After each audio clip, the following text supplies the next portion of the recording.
السلام علیکم ورحمۃ اللہ وبرکاتہ۔ الحمد لولیہ والصلاۃ علی نبیہ وعلی آلہ واصحابہ المتعددین بآدابہ، اما بعد فاعوذ باللہ من الشیطان الرجیم، بسم اللہ الرحمن الرحیم۔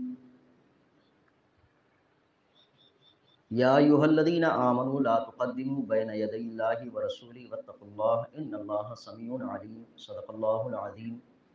اللہم نور قلوبنا بالقرآن وزین اخلاقنا بالقرآن وادخلنا الجنة بالقرآن ونجنا من النار بالقرآن۔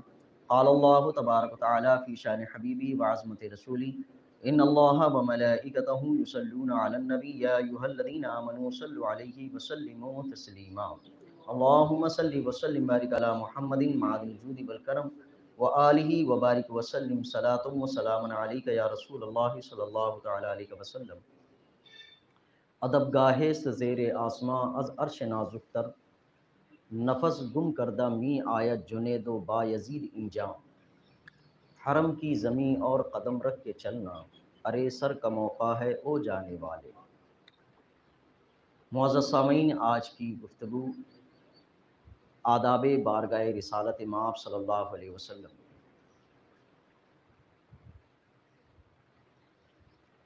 قرآن پاک کی آیت کریمہ جس میں اللہ تبارک تعالیٰ مومنین سے خطاب کرتے ہوئے ارشاد فرماتا ہے، یا ایھا الذین آمنوا لا تقدموا بین یدی اللہ ورسولہ واتقوا اللہ ان اللہ سمیع علیم۔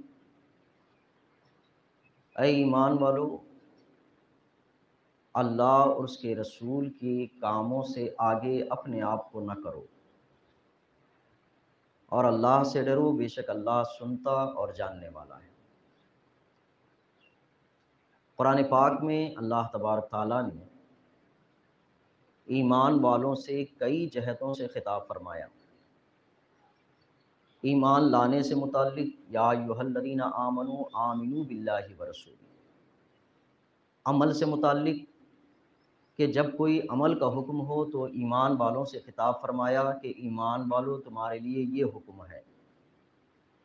اس مقام پر نبی کریم صلی اللہ علیہ وسلم کے آداب سے متعلق مسلمانوں سے خطاب فرمایا۔ اللہ کے نبی صلی اللہ علیہ وسلم کی ذات وہ ذات ہے کہ کائنات میں اللہ نے آپ کے مثل کسی کو پیدا نہیں فرمایا۔ ہر صفات اور ذات کے اعتبار سے کامل بنایا۔ اللہ یکتا ہے اپنی ذات و صفات میں، خالق ہونے کے اعتبار سے، اور مخلوق ہونے کے اعتبار سے اللہ تبارک تعالیٰ نے حضور کو بھی یکتا بنایا۔ اس یکتائی کی تمثیل، تعبیر، تشریح قرآن پاک اور احادیث مبارکہ ہی سے بیان ہو سکتی ہے۔ کسی انسان کے علم میں، الفاظ میں، اس کے تقوی و طہارت کے ذریعے سے بھی ایسی کوئی تعبیر نہیں ہے جو حضور کی رفعت اور مقام اور رتبے کو بیان کر سکے۔ نبی کریم صلی اللہ علیہ وسلم کی اطاعت ہر مسلمان پر لازم اور ضروری قرار دی گئی ہے۔ اس سے پہلے ایمان لانے کا ذکر فرمایا گیا کہ نبی پر ایمان لے آئے، اور جب نبی کریم صلی اللہ علیہ وسلم پر ایمان لانے کی بات ہوئی تو صرف ایمان نہیں، حضور سے محبت رکھنے کی تلقین بھی کیا گیا۔ اب یہ اہم چیز ہے کہ بندے کے نزدیک اعمال سب سے زیادہ اہم ہیں کیا ایمان؟ کتابوں میں، احادیث میں، قرآن میں، محدثین نے، علماء نے، مفتیان کرام نے بالاتفاق اس بات کا ذکر فرمایا کہ اعمال کے مقابل میں ایمان کی اہمیت سب سے زیادہ ہے، بلکہ اعمال قبول اور ناقبول ہونے میں ایمان ہی پر ڈیپینڈ کرتے ہیں۔ ایمان ہے تو پھر اعمال۔ اسی لیے جن جن لوگوں نے اعمال پر بہت زیادہ توجہ دی، جہاں اعمال ہی کو سب سے زیادہ ذکر کیا، ان کے نزدیک ایمان کی اہمیت کمزور ہوتی گئی۔ وہ اعمال ہی کو سب سے زیادہ اہمیت دیتے گئے، یہاں تک کہ دنیا و آخرت کی نجات کا سب سے بڑا ذریعہ اعمال کو بنایا۔ بلکہ اتفاق اس چیز پر ہے کہ دنیا اور آخرت کی بھلائی کا اتفاق، اجماع ایمان کی پختگی اور ایمان کی سلامتی پر ہے۔ قرآن پاک اور احادیث مبارکہ کی بے شمار آیتیں اور حدیثیں اس بات پر شاہد ہیں، دلالت کرتی ہیں۔ یہ ایک اتفاقی مسئلہ، بالاتفاق نبی کریم صلی اللہ علیہ وسلم کی بارگاہ کے ادب سے متعلق اسلام کے احکامات کیا ہیں؟ اسلام نے ہمیں اس معاملے کو کتنا حساس بنایا، کتنا معتبر رکھا، کتنی اہمیت اس کو دی ہے۔ آیات مبارکہ اس پر ذکر کرتے ہیں کہ اللہ تبارک تعالیٰ نے حضور کی بارگاہ کے آداب کو اتنی زیادہ اہمیت دی ہے کہ سارے اعمال کی جمع بندی یک جہت ایک طرف اور حضور کی بارگاہ کے ادب ایک طرف۔ یوں ارشاد فرمایا کہ تم نے اگر بے ادبی کے لہجے میں اور بے حرمتی کے لہجے میں حضور کی بارگاہ میں آوازوں کو بھی بلند کیا تو تمہارے جتنے اعمال پہلے سے جمع شدہ ہیں وہ سارے اکارت ہو جائیں گے۔ ایک ہی صرف ایک کام کی بنیاد پر کہ حضور کی بارگاہ کے آداب کو ملحوظ نہیں رکھا تو تمہارے اعمال اکارت میں جائیں گے۔ جب اس آیت کو پڑھتے ہیں تو اس بات کی طرف ہمارا ذہن جاتا ہے کہ اعمال کا اللہ کی بارگاہ میں اجر و ثواب کا ہونا یہ اپنا یقینی طور پر ہے، لیکن یہ اعمال مستحق ثواب ہونے کے لیے اتنی بات کی ضرورت بھی پڑے گی کہ ایمان پر ثابت قدم رہتے ہوئے حضور کی بارگاہ کے آداب بھی ملحوظ رکھے۔ یہ ان لوگوں کو کہا گیا ہے حضور کی بارگاہ کے آداب کے لیے جس کے لیے قرآن خود ذکر کرتا ہے رضی اللہ عنہم ورضوا عنہ، کہ اللہ ان سے راضی ہو گیا اور یہ اللہ سے راضی ہو گئے۔ ان کے لیے یہ احکامات بیان کیے گئے، بلکہ ان کے سامنے ان آیتوں کی تلاوت کی گئی کہ اگر تم نے نبی کی آواز پر اپنی آواز کو بلند کیا تو تمہارے سارے اعمال اکارت ہو جائیں گے۔ ما و شما کجا است، ہم اور آپ کس جگہ پر ہوں گے، کہ جن کے لیے یہ ضمانتیں دی گئی ہوں۔ نبی کریم صلی اللہ علیہ وسلم کی تعظیم، توقیر، عزت، ادب، احترام اسلامی احکامات کے ضروریات دین میں سے ہے۔ ضروریات دین جس طرح سے ہم یہ حدیث سنتے ہیں کہ الصلاۃ و عماد الدین، نماز دین کا ستون ہے، لیکن نماز دین کا ستون اس سے پہلے یہ ہے کہ نبی کریم صلی اللہ علیہ وسلم کی تعظیم و توقیر کی بنیاد اس کے پاس موجود ہے۔ اس کے لیے اس کے اسلام کا وہ ستون بن پائے گا، ورنہ وہ ستون بغیر بنیاد کے ہوگا اور اس ستون کے ذریعے سے کبھی بھی اسلام کی عمارت قائم نہیں ہو پائے گی۔ یہ بنیاد ہیں، ضروریات دین ہیں کہ نبی کریم صلی اللہ علیہ وسلم کی عظمت، تعظیم، توقیر کی جائے۔ لوگوں نے اپنی مجالس کے ذریعے سے اس بات کو ذکر کرنے کی کوشش کی کہ اعمال سب سے زیادہ اہم ہیں اور تعظیم، توقیر، عزت، احترام یہ سیکنڈری چیز ہے، اور قرآن ہمیں یہ ذکر کرتا ہے کہ تعظیم، توقیر، عزت، ناموس یہ سب سے پہلا درجہ ہے، اس کے بعد ہی اعمال۔ اعمال کی قبولیت اس سے پہلے ہونا ہی طے نہیں ہے کہ اگر یہ چیز موجود نہ ہو تو اعمال کی قبولیت لٹکی بھی رہے گی، اعمال قبول نہیں کیے جائیں گے۔ اور اس کے لیے اتنی تاکیدات ہیں کہ قرآن پاک میں آپ ان لہجوں کو سمجھیں جو اللہ تبارک تعالیٰ نے ارشاد فرمایا کہ نبی کریم صلی اللہ علیہ وسلم کی ذات پر کتنی عزت کرنی چاہیے، کتنا ادب و احترام کرنا چاہیے۔ یہ حضور کے عہد مبارک میں اور بعد عہد مبارک میں اور آج کے عہد میں ان ساری کڑیوں کو آپ جوڑیں گے، اس چیز کی بات سمجھ میں آئے گی کہ نبی کریم صلی اللہ علیہ وسلم کی تعظیم اور توقیر کی اہمیت اسلام میں کتنی ہے۔ قرآن پاک میں اللہ تبارک تعالیٰ نے ارشاد فرمایا کہ نبی کریم صلی اللہ علیہ وسلم جس بات کا حکم دیں تم اس سے آگے مت جایا کرو، اسی بات پر اٹل رہا کرو، وہ جتنی بات کا حکم دیں اسی پر عمل کرو، اس سے زیادہ پر نہیں۔ اپنی عقل، اپنا علم، اپنا ہنر، اپنا تجربہ، اپنا مشاہدہ ایک طرف رکھو، جو حضور فرماتے ہیں بس اس پر اٹل رہو۔ نبی کریم صلی اللہ علیہ وسلم کی تعلیمات میں صحابہ اکرام میں جو سب سے زیادہ اس آیت پر عمل پیرا نظر آئے وہ حضرت ابوبکر صدیق رضی اللہ تعالیٰ عنہ۔ حضور نے فرما دیا تو اپنی طرف سے کسی چیز کی بھی کوئی گنجائش نہیں رکھتے۔ یہ احادیث کریمہ میں مروی کہ حضرت ابوبکر صدیق رضی اللہ تعالیٰ عنہ اپنے آپ کو ڈال دیتے کہ حضور نے فرما دیا تو بس اٹل ہے، اس کے علاوہ مجھے کچھ نہیں سوچنا ہے۔ قرآن پاک میں اللہ نے ارشاد فرمایا کہ نبی کی آواز پر اپنی آواز بلند نہ کیا کرو۔ اس آیت مبارکہ کا بھی شان نزول یہ کہ نبی کریم صلی اللہ علیہ وسلم کا حجرہ مبارک قریب مسجد نبوی سے، اور مسجد نبوی میں صحابہ کرام بیٹھا کرتے تھے اور اپنی گفتگو ہوتی تھی، تو گفتگو کا انداز کبھی یوں ہوتا تھا کہ ایک فری ہونے کے اعتبار سے ایک دوسرے کی آواز بلند ہو جاتی، بات کرنے میں اونچی ہو جاتی۔ کبھی یوں ہوتا کہ مجلس میں کوئی بات کرتا تو وہ آواز اونچی ہو جاتی۔ تو آواز کا اونچا ہونا یہ آداب مجلس کے خلاف ہے کہ کوئی اونچی آواز سے بات کرے، یہ ہر آدمی محسوس کرتا ہے۔ جب 4 آدمی بیٹھ کے بات کر رہے ہوں اور ان میں سے کوئی ایک آدمی اتنی بلند آواز سے بات کر رہا ہو کہ سب کے سماعت میں بالکل وہی قائم ہوا ہو، تو آدمی کہتا ہے کہ کراہت ہے، بھئی تھوڑی نرم آواز سے بات کرو، ہم تمہاری بات سن رہے ہیں۔ تو نبی کریم صلی اللہ علیہ وسلم کی بارگاہ کے آداب یہ بیان کیے گئے۔ یہاں اگر عام مجلسوں میں ایک دوسرے کی آواز میں کمی زیادتی ہوتی ہے تو آداب مجلس کے خلاف ہے، لیکن حضور کی بارگاہ میں جب بیٹھیں آوازیں بلند ہوں تو صرف مجلس کے خلاف نہیں ہے، ایمان اکارت جانے کے برابر ہے، ایمان ہی ختم ہونے کے برابر ہے۔ قرآن نے کہا کہ اپنی آوازوں کو بلند مت کرو۔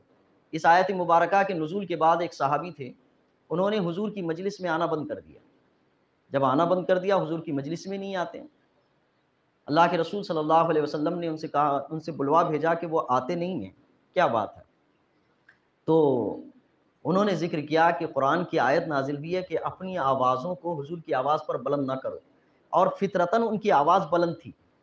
بعض لوگوں کی گفتگو کا انداز ہوتا ہے کہ وہ جب شروع کرتے ہیں تو آواز سب سے نمایاں ہوتی ہے، تو ان کی آواز فطرتاً بلند تھی، وہ جب بھی گفتگو کریں گے تو ان کی آواز سب سے بھاری ہی رہے گی، اونچی ہی رہے گی۔ انہوں نے کہا کہ میرے اعمال اکارت نہ جائیں، میں اس جگہ پہ بیٹھوں گا اور گفتگو کروں گا تو میری آواز بلند ہو جائے گی۔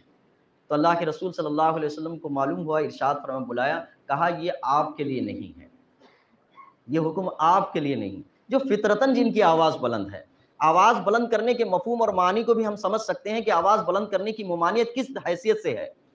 تو صحابہ نے بھی یہ بات کو سمجھا کہ حضور کی بارگاہ میں آواز کو بلند کرنا یہ بہت نقصان دہ، کتنا نقصان دہ ہے، اپنے ایمان کو بھی خراب کرنے کے برابر ہے۔ آگے اور ذکر کیا اللہ تبارک تعالیٰ نے ایک آیت مبارکہ سورہ مجادلہ کی، اللہ تبارک تعالیٰ نے ارشاد فرمایا کہ جب حضور کی بارگاہ میں حاضر ہو اور ان سے کوئی مسئلہ دریافت کرنا چاہتے ہو، کوئی بات پوچھنا چاہتے ہو، تو ایسے ہی اٹھ کر مت چلے جاؤ۔ پوچھنے کے لیے تمہارے پاس طریقہ یہ ہے کہ سب سے پہلے ایک فقیر تلاش کرو، پھر اس پر کچھ صدقہ کرو، صدقہ کر کے جا کے پھر حضور کی بارگاہ میں کوئی سوال کرو۔ یعنی کسی بات کو پوچھنے سے پہلے اللہ تبارک و تعالیٰ نے یہ طریقہ ارشاد فرمایا کہ پہلے صدقہ کرو، بعد میں حضور سے کوئی بات پوچھو۔ اس آیت کے نزول کے بعد حضرت علی رضی اللہ تعالیٰ عنہ نے فقیر کو تلاش کر کے صدقہ کیا اور حضور کی بارگاہ میں 10 سوالات عرض کیے۔ حضور نے 10 سوالات کے جوابات ارشاد فرمائے۔ صحابہ میں بعض کی کیفیت یہ تھی کہ ہم غریب ہیں، حضور سے کچھ پوچھنا چاہتے ہیں، لیکن یہ کیا ہے، یہ اب ہم صدقہ کریں پھر جا کے پوچھیں؟ میں اور آپ کو کہوں کہ آپ کو ہر اتوار مجلس میں آنا ہے، لیکن چائے آپ کی طرف سے ہوگی، تو کتنے لوگ غائب ہو جائیں گے؟ کہا مولانا فری آنے کے لیے کہتے ہیں تو ہم آ رہے ہیں، اب چائے بھی ہم پلائیں تو ذرا مشکل کام ہے۔ تو حضور کی بارگاہ میں کہ آداب یہ بیان کیے گئے تھے کہ صدقہ کریں پھر اس کے بعد جا کر کچھ پوچھیں۔ تو بعض صحابہ کو لگا کہ نہیں، میں تو خرچ نہیں کر پاؤں گا، میرے پاس اتنی استطاعت نہیں ہے۔ تو اللہ تبارک تعالیٰ نے اس آیت کے حکم کو منسوخ فرما دیا۔ اس آیت کا نزول ہوا، اس آیت پر عمل کرنے والے ایک ہی صحابی حضرت علی رضی اللہ تعالیٰ، پھر اس کا حکم منسوخ ہو گیا۔ یہ آیت تلاوت برابر کی جاتی، تلاوت کی جائے گی، پڑھی جائے گی، لیکن اس آیت پر عمل اب مستحب قرار دیا، واجب نہیں قرار دیا گیا کہ حضور کی بارگاہ میں پہنچو۔ اسی آیت کے تحت فقہا فرماتے ہیں جب بارگاہ رسالت امام صلی اللہ علیہ وسلم حضور کی بارگاہ میں حاضری کا ارادہ کرو تو کچھ صدقہ کر کے جایا کرو، کیونکہ یہ حکم استحبابی ابھی بھی ہے، مستحب ہے، واجب نہیں ہے، فرض نہیں ہے، لیکن استحبابی ہے۔ کوئی اس پر عمل کرنا چاہے، حضرت علی رضی اللہ تعالیٰ عنہ کی سنت پر بھی عمل ہوگا، آیت پر بھی عمل ہوگا۔ آداب بیان کیے گئے، حضرت علی رضی اللہ تعالیٰ عنہ نے اس پر عمل فرمایا۔ تو آداب یوں بیان کیے گئے، اور نبی کریم صلی اللہ علیہ وسلم کی بارگاہ کے آداب یوں بھی بیان کیے گئے کہ حضور نے ایک دفعہ مجلس میں بیٹھنے والوں میں سارا مجمع جمع ہوا تھا، تو ان میں سے کچھ انصار صحابی وہ تشریف لائے جن کو آقا کریم صلی اللہ علیہ وسلم بڑی ترجیح دیا کرتے تھے۔ وہ بدری صحابی تھے تو ان کو ترجیح دیا کرتے تھے۔ ان میں سے بعض کو حضور نے بلایا اور سامنے والے جو بیٹھے ہوئے تھے ان کو اٹھایا اور پیچھے فرمایا کہ آپ جائیں پیچھے بیٹھیں، اور ان کو بلا کر آگے بٹھایا۔ یہ بات کچھ صحابہ میں ناگوار گزری کہ ہم حضور کی مجلس میں بیٹھنے میں سبقت کرتے ہیں کہ سامنے بیٹھیں گے، اور سامنے بیٹھیں گے، یہ ہمارے لیے شرف کی بات ہے، لیکن حضور نے ہمیں باہر پیچھے بھیجا اور ان کو سامنے بٹھایا۔ جیسے ہی یہ خیال صحابہ میں سے گزرا، اللہ تبارک تعالیٰ نے ارشاد فرمایا، قرآن کی آیت کا نزول ہوا کہ اے ایمان والو، حضور جس کو جہاں بٹھائیں بیٹھ جاؤ، جن کو اٹھنے کے لیے کہیں اٹھ جاؤ۔ یہی ادب ہے تمہارے لیے، آداب بیان کیے گئے۔ ہمارے اور آپ کے لیے ضابطہ اور قانون یہ ہے کہ آپ کسی بیٹھے ہوئے کو اٹھا نہیں سکتے ہیں، جو پہلے آ گیا وہ پہلے، اور جو بعد میں آیا وہ بعد میں۔ اسی لیے احکام شریعت یہ بیان کیے گئے کہ مجلس جہاں پر بھی بیٹھی ہوئی ہو، کہ ایک بھی سامنے کوئی جگہ خالی ہو اور پیچھے والا کوئی آدمی آ جائے تو جہاں جگہ مل جائے وہیں بیٹھے، لوگوں کے کاندھوں کو پھلانگ کے نہ جائے۔ یہ آداب مجلس بیان کیے گئے۔ لیکن حضور کے بارگاہ کے آداب کیا ہیں؟ حضور جس کو فرمائے بیٹھ جاؤ تو بیٹھ جائے، جس کو اٹھنے کے لیے کہیں اٹھ جائیں، یہی حضور کی بارگاہ کے آداب۔ فقہا نے ان چیزوں سے بھی ذکر فرمایا کہ حضور صاحب شریعت ہیں، آپ نے جو حکم فرما دیا وہی شریعت بن گیا۔ اختیارات شرعی اختیارات ہو نبی کریم صلی اللہ علیہ وسلم کو، کہ آپ نے جس بات کو حکم فرما دیا وہی شریعت بن گئی۔ بہت ساری آیات اور احادیث سے اس کا استدلال ہے کہ حضور نے جو فرما دیا وہ شریعت بن گئی۔ تو آداب بیان کیے گئے یہاں پہ کہ حضور کی بارگاہ میں جائیں اور جب بیٹھنے کے لیے کہیں تو بیٹھو، جب اٹھنے کے لیے کہیں تو اٹھ جاؤ۔ یہ آداب سارے صحابہ کے لیے بیان کیے گئے۔ صحابہ کرام کی ادب کے طریقے کیا تھے؟ کہ صحابہ کرام کے ادب کے طریقے یہ تھے کہ حضور کی بارگاہ میں بیٹھتے تھے تو ایسے بیٹھتے کہ بالکل ہی ایک بے جان انسان بیٹھا ہوا ہو۔ کبھی کبھار یوں تصور ہوتا کہ کوئی پرندہ آ کر یعنی سر پر بیٹھ جائے تو کسی کو پتہ بھی نہ چلتا کہ کوئی ہمارے سر پر آ کے بیٹھ گیا۔ ایسے بالکل ساکت اور خاموش با ادب ہو کے بیٹھتے، اس کیفیت کے ساتھ حضور کی بارگاہ کے ادب کو مرہوز رکھتے اور بجا لاتے۔ یہاں تک کہ حضور کی بارگاہ کے ادب کہ بیٹھنے، اٹھنے، چلنے، پھرنے، بات کرنے اور الفاظ کے استعمال کی تاکیدات بھی قرآن نے ذکر کی۔ ہم اس واقعے کو بھی جانتے ہیں کہ اللہ کے رسول صلی اللہ علیہ وسلم کی بارگاہ میں جب بیٹھا کرتے تھے صحابہ کرام، تو ان میں کچھ یہودی بھی تھے، اور وہ یہودی بیٹھ کر وہاں کچھ سیکھنا نہیں چاہتے تھے، بلکہ وہ بیٹھ کر کچھ ایسی چیزیں تلاش کرتے تھے جس میں نقص اور عیب نکالا جا سکے۔ اور حضور کی عادت کریمہ تھی کہ جب گفتگو فرماتے تو سارے سامعین کو ذہن میں رکھ کر گفتگو فرماتے، الفاظ مختصر ہوتے، جاپ۔ کسی کو بہت مشکل ہوتا کسی مجلس میں کہ یہ پوچھنے کی نوبت آئے کہ یا رسول اللہ صلی اللہ علیہ وسلم ہمیں یہ بات سمجھ نہیں آئی، آپ ہمیں اس کو دوبارہ فرمائیں، بلکہ حضور ایسی گفتگو فرماتے کہ سب کو سمجھ برابر برابر آ جاتی، چاہے وہ کم سمجھ کا ہو یا زیادہ سمجھ کا ہو یا درمیانی سمجھ کا ہو، سب پر برابر برابر ہوتی۔ لیکن کبھی کبھار مجلس میں یوں ہوتا کہ کسی صحابی کو کوئی بات سمجھ نہ آتی تو اللہ کے رسول صلی اللہ علیہ وسلم سے وہ کہتے کہ یا رسول اللہ صلی اللہ علیہ وسلم انظرنا، کہ ہمارے لیے ہماری طرف نظر فرمائیں۔ پھر اس کے بعد یہ کہتے رائنا، یا رسول اللہ ہماری رعایت فرما دیجئے، ہمیں سمجھنے میں تھوڑی سی کمی ہو، تو رائنا کا لفظ استعمال فرماتے۔ تو یہودی تھے، یہودیوں نے رائنا کو ایک دوسرے معنی میں استعمال کیا۔ رائنا رعایت کرنے کے معنی میں ہوتا ہے، رائنا رائی سے بھی ہوتا ہے چرواہ کے معنی میں، جو بکریوں کو چرایا جاتا ہے یا دوسرے جانوروں کو چرایا جاتا ہے۔ تو وہ رائنا کو اس لہجے میں بولتے کہ رائنا کا معنی ہوتا اے ہمارے چرواہا۔ اس میں نقص کا پہلو لاتے، عیب کا پہلو لاتے، تنقیص کا پہلو لاتے، لفظ وہی استعمال کرتے لیکن اس میں نقص، عیب یا حضور کی شان میں کمی کرنے کے لیے وہ ارادہ کرتے، رائنا کا لفظ استعمال کیا کرتے۔ اب رائنا کا لفظ مسلمان بھی استعمال کرتے، رائنا کا لفظ وہ بھی استعمال کرتے، لیکن اللہ تبارک تعالیٰ نے ان کی اس نیتوں اور ان الفاظ کی حد بندی کا ذکر فرماتے ہوئے کہا یا ایھا الذین آمنوا لا تقولوا راعنا وقولوا انظرنا۔ اے ایمان والو، جب حضور کی بارگاہ میں بیٹھو اور کوئی بات سمجھ نہ آئے تو لفظ رائنا کا استعمال نہ کرو، انظرنا کا استعمال کرو۔ یعنی ان کو یہ موقع بھی نہ ملے کہ رائنا کی کہہ کر ہم اپنا مقصد حاصل کر لیں، بلکہ الفاظ کی تبدیلی فرما دی کہ انظرنا کہو۔ اب انظرنا میں دو معنی نکلتے نہیں، تو کہا یا رسول اللہ ہماری طرف نظر رحمت فرما دیں، ہمیں بات سمجھ نہ آئی تو دوبارہ ارشاد فرما دیں۔ تو ان الفاظوں کی بھی حد بندی کی گئی۔ تو قرآن پاک کی آیات کریمہ نبی کریم صلی اللہ علیہ وسلم کی بارگاہ کے آداب بیان کی۔ اب یہ بارگاہ کے آداب حیات مبارکہ، ظاہری حیات مبارکہ تو سمجھ آتی ہے کہ قرآن کی آیتوں سے ہے، احادیث مبارکہ سے ہے، صحابہ کرام کے عمل سے ہے۔ بعد حیات مبارکہ کے صحابہ کرام کا ادب و احترام کیا تھا؟ کیا کس نوعیت سے بارگاہ رسالت مآب صلی اللہ علیہ وسلم کا ادب و احترام کیا کرتے تھے۔ احادیث کریمہ اور صحابہ کے عمل بتاتے ہیں۔ حضرت علی رضی اللہ تعالی عنہ نے ادب و احترام بارگاہ رسالت مآب صلی اللہ علیہ وسلم کا ہی فرمایا۔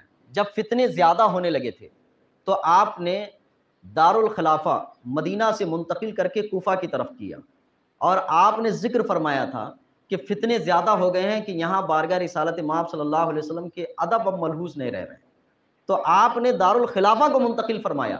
جبکہ ایسی جگہوں پہ دارالخلافہ بنایا جاتا ہے تو فتنوں کے وجود کی وجہ سے آداب بارگاہ رسالت مآب صلی اللہ علیہ وسلم کے لیے آپ نے دارالخلافہ منتقل فرما دیا، یعنی یہاں بے ادبی نہ ہو، اور یہاں سے ہم کوئی بھی کام کرتے جائیں تو اس کے ذریعے سے بے ادبی نہ ہو، آپ نے دارالخلافہ منتقل فرمایا۔ یہ بات ظاہری حیات مبارکہ کے حضرت علی رضی اللہ تعالیٰ، حضرت امام مالک رضی اللہ تعالیٰ عنہ کتنا ادب فرمایا کرتے کہ حضور کی بارگاہ کے پیچھے پیٹ بھی نہیں فرمایا کرتے۔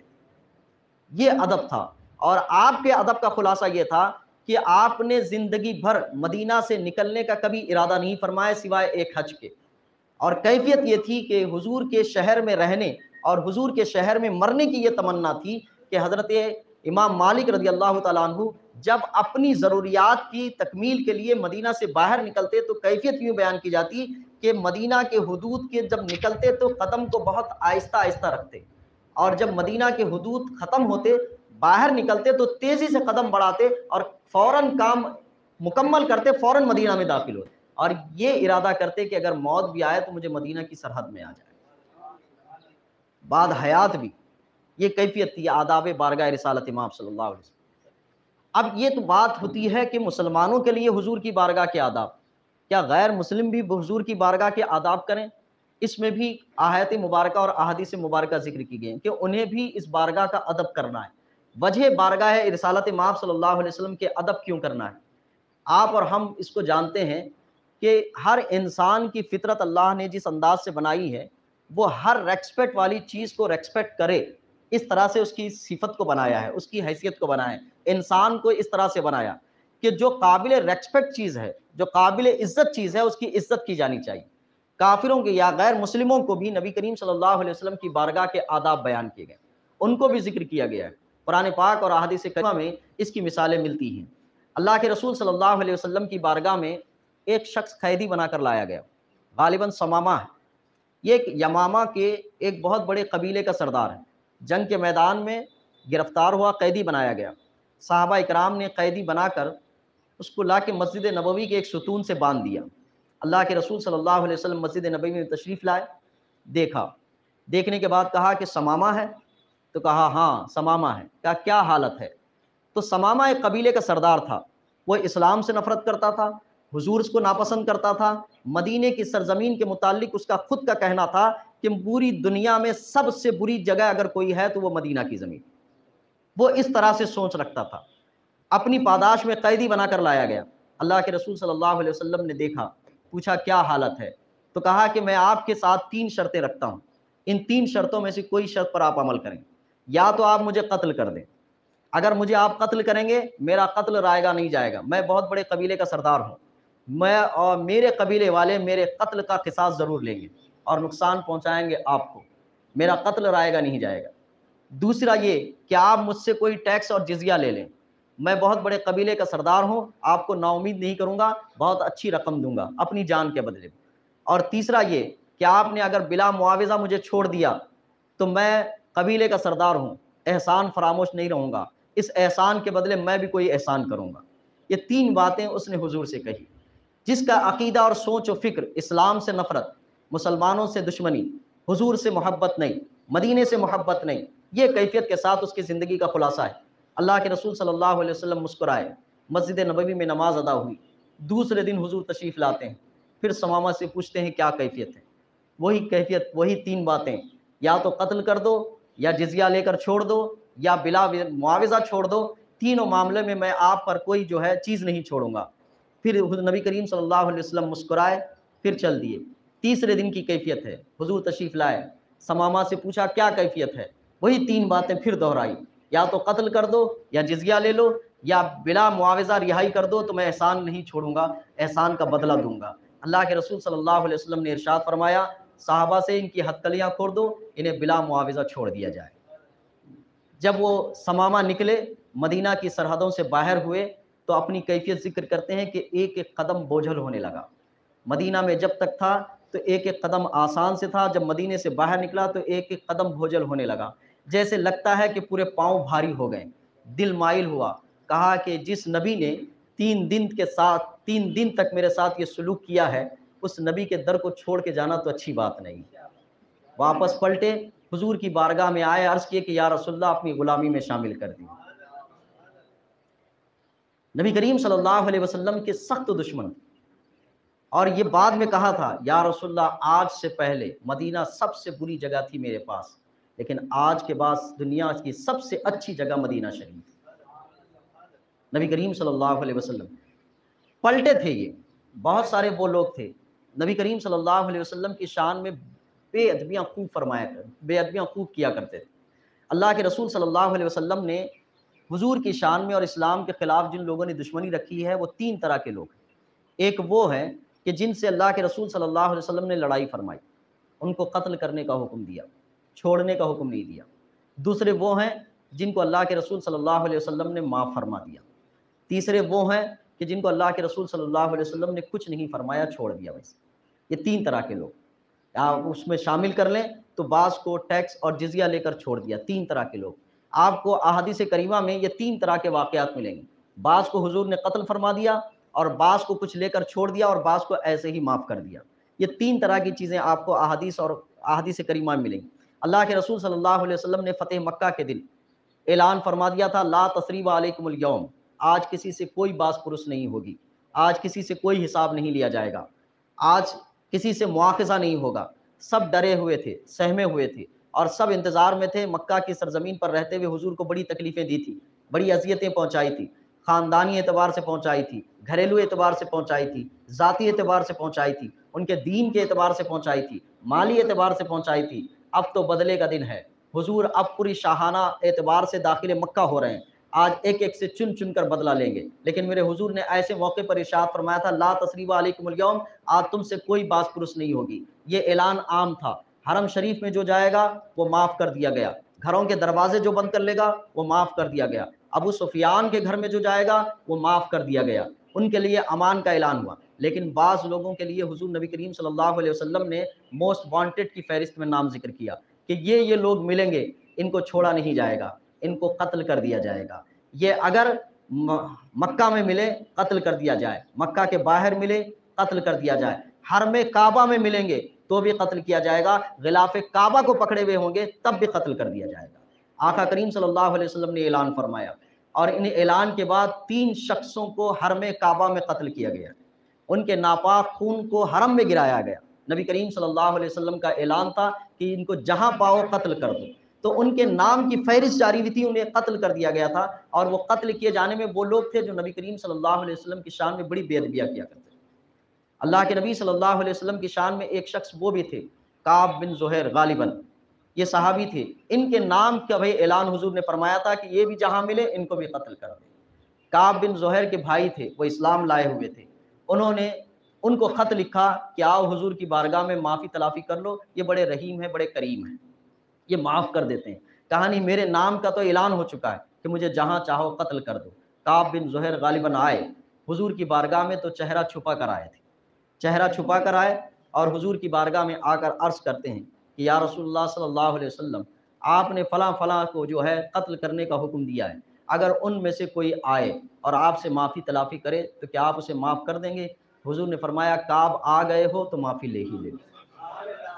حضور نے ارشاد فرمایا۔ حضرت کعب کہتے ہیں حضور کی شان میں بہت بے ادبی کے اشعار کہے تھے، وہ شاعر تھے، بہت اشعار کہتے تھے حضور کی مذمت میں۔ اللہ کے رسول صلی اللہ علیہ وسلم کی بارگاہ میں جب آئے اور اسلام لے آئے تو حضرت کعب کہتے ہیں کہ یا رسول اللہ آپ کی مذمت میں اشعار کہتا تھا، اب آپ کی تعریف میں شعر کہوں۔ پھر 4 مصروں کا شعر کہا تھا کہ جس میں سب سے پہلے انہوں نے کہا تھا کہ یا رسول اللہ آپ اللہ کے نوروں میں سے ایک نور ہیں۔ اس شعر کو پڑھنے کے بعد اہل علم کہتے ہیں کہ کعب کافر تھے، مسلمان ہوئے، اور مسلمان ہونے کے پہلے ہی دن، پہلے ہی لمحے میں حضور کو نور کہتے ہیں۔ صرف بشر نہیں کہتے بلکہ نور کہتے ہیں۔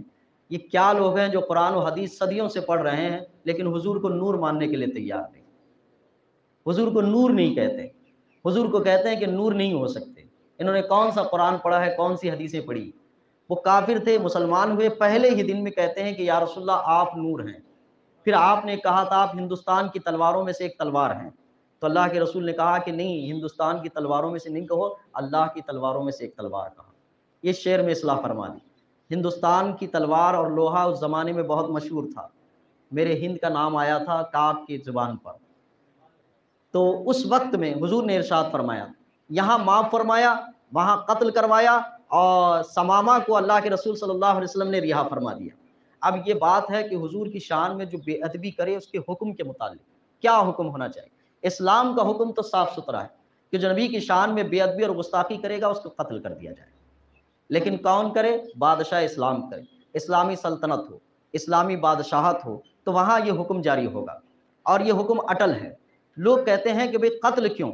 کیونکہ گستاخی اور بے ادبی کے بعد معافی تلافی کا بھی سلسلہ ہے۔ میں نے تینوں روایتیں بیان کر دی آپ کو کہ حضور نے قتل بھی فرمایا، حضور نے جزیہ دے کر فرمایا، اور حضور نے معاف بھی فرمایا۔ اب اس معاملے میں بعض لوگ دلیلیں لیتے ہیں کہ حضور نے وہاں تو معاف فرما دیا، حضور نے تو وہاں تو چھوڑ دیا، حضور نے تو وہاں ایسا کر دیا، لیکن قتل کرنے والوں کی کہانی کو نہیں بیان کرتا۔ قتل بھی کیا حضور نے، قتل فرمایا۔ اور کعب بن اشرف مدینہ میں یہودی تھا جس کے قتل کرنے کے لیے اللہ کے رسول صلی اللہ علیہ وسلم نے تو ابھارا صحابہ کو، اور ارشاد فرمایا کہ جو کعب بن اشرف کو قتل کر دے وہ جنتی ہے۔ حضور نے فرمایا کہ قتل کر دے وہ جنتی ہے۔